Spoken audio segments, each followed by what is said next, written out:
ప్రత్యేక గ్రామ సభ అధ్యక్షత వహించిన మా సర్పంచ్ అమ్మగారికి, తర్వాత మా ఎంపీ గారికి, రాజరామ్ గారికి, మా రాజు గారికి, తర్వాత ఇక్కడ విచ్చేసిన కొవ్వూరు గ్రామస్తులకి అందరికీ నమస్కారం. మా సచివాలయ స్టాఫ్ కూడా నమస్కారం. ఈరోజు ప్రత్యేకంగా మన మండలానికి 307, 305 వచ్చేటట్టుగా మీరందరూ కష్టపడి చేస్తే 307 మీకు వస్తాయి గ్యారంటీగా. ఇది ఉపాధి హామీ పథకానికి సంబంధించి బీబీజీ రామ్జీ అని పెట్టించారు.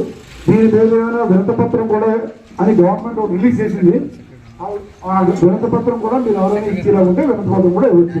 లేదంటే ఇందులో మీరు వర్కులు పనులు కూడా మీకు ఏమైనా ఉంటే మన ఫీల్డ్ అసిస్టెంట్ గారు చెప్పినట్టు రాసుకుంటారు. అందులో దీన్ని ఏ విధంగా మనం పని చేసుకోవాలంటే ఉద్దేశాలన్నీ కూడా ఎంపీ గారు చాలా చక్కగా అన్ని విషయాలు మరి వివరించడం జరిగింది. అందులో భాగంగా దానికంటే ముందు ఆ కార్యక్రమానికి వెళ్ళే ముందు గ్రీన్ అండ్ గ్రీన్ పచ్చదనం పరిశుభ్రత అనేటువంటి కార్యక్రమంలో ఎంపీ గారు చెప్పారు. దయచేసి మన ఎంపీలో మన అందరం కూడా 24 మంది మీటింగ్ వెళ్ళినప్పుడు మీటింగ్లోనే ఆయన టీఆర్పీ పిలిస్తారు కదా వెళ్తాం కదా అన్నది అనుకుంటాం. కానీ గ్రామంలో ఉన్న